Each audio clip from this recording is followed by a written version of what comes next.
Hello and अस्सलाम वालेकुम। वही हुआ जिसका डर था, Pakistan versus New Zealand. Tri nation series का पहला मैच था और पाकिस्तान हारा है बहुत बुरे तरीके से। ये स्माइल जो है ये सिर्फ आप लोगों को दिखाने के लिए है। दिल बड़ा जला हुआ है। पाकिस्तान ये मैच हारा है अपनी रॉन्ग रॉन्ग टीम सिलेक्शन की वजह से, क्योंकि जो हमारे चीफ सिलेक्टर्स हैं उन्होंने जनाब सिफारिशों पे टीम को सिलेक्ट किया। हमारे जो कैप्टन हैं रिजवान साहब, उनका बिल्कुल दिमाग काम नहीं करता और उनकी गलत टीम सिलेक्शन की वजह से और उसको डिफेंड करने की वजह से पाकिस्तान ये मैच हारा है। हमने जनाब बांग्लादेश प्रीमियर लीग बांग्ला यार वो बिग बैश लीग है, कोई आईपीएल है? वो कौन सी लीग है जिसके बिहाफ पे हमने टीम सेलेक्ट की? खुशदिल शाह को हमने सेलेक्ट किया। बॉलिंग में उसको बुरी तरह मार लगी, उन्होंने टिका के मारा है न्यूजीलैंड वालों ने। और उसके अलावा जो अब बैटिंग करने आया तो यकीन करें उससे एक बॉल टच नहीं हो रहा था। आपने भी मैच देखा होगा। और उसने जो 6 छक्के मारे बांग्लादेश लीग में, अगर वो 6 गेंदों में मारे थे, अगर इस मैच में वो 6 गेंदों पे ना मारता, 3 ही छक्के मार देता ना, तो मैं कहता कि यार इसने मेरी सिलेक्शन को जस्टिफाई किया। बट क्या करें इस मुल्क के निज़ाम का, जहाँ पर इसी तरह की घटिया टीम सिलेक्शन होगी तो ये रिज़ल्ट आएगा। सॉरी टू से कामरान गुलाम, सलमान अली आगा, तैयब ताहिर, खुशदिल शाह, ये लोग कम से कम पाकिस्तान जैसे मुल्क की टीम में सिलेक्शन के हकदार नहीं है मेरे ख्याल में। जब हम सुपर साइन को मिस कर रहे हैं तो हमारे पास एक ही ऑप्शन बचती है। इस वक्त जो करंट सिनेरियो है उसमें हमारे पास या तो इमामुल हक बचते थे कि हम उनको फ़खर जमान के साथ ओपन करवाएं, और वो काफ़ी कामयाब जोड़ी भी थी अपने टाइम की। उनके टाइम में जब ये लोग बैटिंग करते थे तो काफ़ी अच्छी इन लोगों ने ओपनिंग्स पाकिस्तान को दी हैं। अगर हमने इमामुल हक को भी ट्राई नहीं करना तो बाबर आजम को हम ज़ाया क्यों कर रहे हैं? वो तो बिल्कुल नंबर वन का प्लेयर नहीं है। उसको एट नंबर थ्री ही रहने दें मेरे ख्याल में। अगर हमारे पास कोई और ऑप्शन नहीं बचती, इमामुल हक पर भी क्योंकि रेड लाइन है, क्योंकि उसके बारे में मशहूर था कि वो मीडिया में अपनी जो खबरें हैं टीम की वो लीक करता है, तो फिर हमारे पास ऑप्शन ये है कि हम उस्मान खान से ही ओपन करवाएं। ठीक है, कामरान गुलाम किसी भी तरह इस टीम में एटलीस्ट बिल्कुल सूटेबल नहीं है, क्योंकि उन्होंने T20 में भी परफॉर्म नहीं किया। सिर्फ एक इनिंग्स है उनकी, साउथ अफ्रीका में उन्होंने कोई 60-65 रन कर दिए थे क्विक फायर। तो उसके बिहाफ पे अब वो सारी ज़िंदगी तो क्रिकेट नहीं खेल सकते। हारिस रऊफ जो हैं वो अनफिट हो गए हैं। आप टीम सिलेक्शन की बात करें तो कितनी ही अजीब सी बात है कि हम पाकिस्तान में खेल रहे हैं, हमें अपनी होम कंडीशंस का नहीं पता। हम एक स्पिनर के साथ पूरा टूर्नामेंट ये भी खेलने जा रहे हैं और चैंपियंस ट्रॉफी खेलने जा रहे हैं। और जो न्यूजीलैंड की टीम है जो पाकिस्तान में आ रही है, उनको पाकिस्तान की कंडीशंस का ज़्यादा पता है। उन्होंने आज 4 वर्ल्ड क्लास स्पिनर्स खिलाए हैं और उन्होंने पाकिस्तानी बैट्समैनों को हिलने नहीं दिया।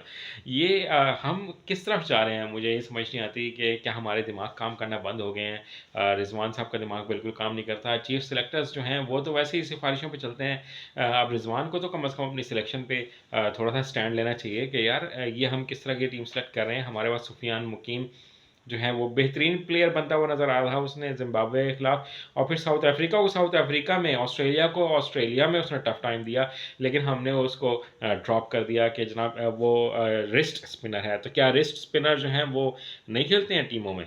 क्या हसरंगा टीम में नहीं खेलते हैं?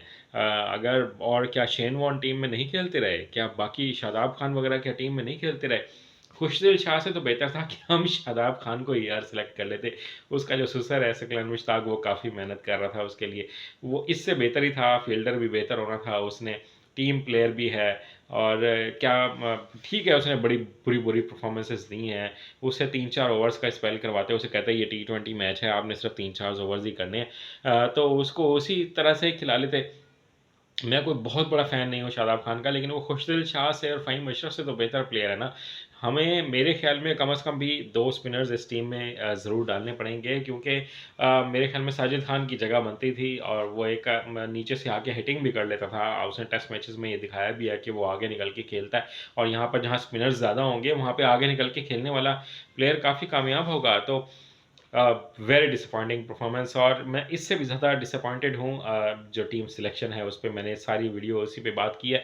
इसके अलावा मैंने वीडियो के से पहले भी जो पहली वीडियो बनाई इनिंग्स ब्रेक में, उसमें भी मैंने कहा कि मुझे इन लाइट्स का ना इतना इशू नज़र आ रहा है। इसके एंगल्स जो हैं वो सही नहीं है, लाइट्स इतना अच्छा परफॉर्म नहीं कर रही। और वो देख लें, आज पहला ही मैच है, रचिन रविंद्रा के साथ कितना बुरा मिसहैप हुआ है। अभी तो जो ब्रॉडकास्टर है उसने हाइड कर लिया वीडियो, उसने बार बार दिखाई नहीं है, रिप्ले नहीं दिखाया। और उसने फ़ौरन कट ऑफ कर दिया, क्योंकि जो एंगल है वो लाइट्स के कुछ इस तरह से हैं कि वो बॉल जो है वो उसकी साइट में नहीं आई, उसको नज़र ही नहीं आई सचिन रविंद्रा को। और ये अल्लाह रहम करे, ये जानलेवा अटैक भी हो सकता है। बॉल डायरेक्टली उसके सीधे माथे पर, सर पर आके फॉरहेड पे लगा। तो मेरी तो अल्लाह ताला से ये दुआ है कि सचिन रविंद्रा को अल्लाह ताला सेहत दे, क्योंकि वो चाहे जिस भी मज़हब से हों, किसी भी मुल्क से ताल्लुक़ रखते हो, हैं तो एक इंसान ही ना। तो हम नेक तमन्नाएँ हमारी उनके साथ हैं। और पाकिस्तान की टीम सिलेक्शन बहुत बुरी है, पाकिस्तान ने आज बहुत बुरा मैच खेला है। हारिस रऊफ़ भी अनफिट हो गए हैं, तो अब क्या हम हसनैन को खिलाएँगे? हसनैन तो बिल्कुल भी किसी भी तरह से एक अच्छा फ़ास्ट बॉलर नहीं है। नसीम शाह जो हैं वो वैसे ही मोहम्मद शमी की तरह विकेट टेकिंग ऑप्शन नहीं लगते, बिल्कुल जैसे किसी टाइम में मोहम्मद शमी पेस के साथ बॉल कराते थे लेकिन विकेट नहीं मिलती थी उनको। तो नसीम शाह भी उसी तरह के फ़ास्ट बॉलर बनते जा रहे हैं।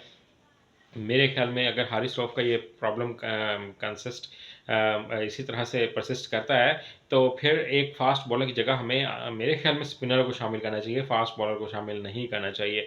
और उसमें मेरे ख्याल में सुफ़ियान मुकीम, और अगर हम खुशदिल शाह को हम ड्रॉप करते हैं या कामरान गुलाम को अगर हम ड्रॉप करते हैं, तो इमाम उल हक भी हमारे कंसिडरेशन में आ सकते हैं। और मेरे ख्याल में साजिद खान को भी हमें कंसिडरेशन में रखना चाहिए, क्योंकि अभी वो फ़ॉर्म में है, अच्छा खेल के आ रहा है पीछे से, और टीम प्लेयर भी है, एग्रेशन भी है, तो वो एक बेहतर ऑप्शन हो सकती है। आज के मैच के बारे में जितने भी हम बोल सकें ना उतना ही कम है। बहुत बुरी टीम सिलेक्शन, बहुत बुरा मैच खेला पाकिस्तान ने, और किसी भी जगह पे हमने ट्राई नहीं किया मैच जीतने का। आज की वीडियो में इतना ही था, मज़ीद वीडियोज़ लेके आते रहेंगे। ये ज़रा हँसी मज़ाक है, शुगर मेला है, तो ज़रा देखते रहिएगा, एंजॉय करते रहिएगा। अल्लाह हाफ़िज़।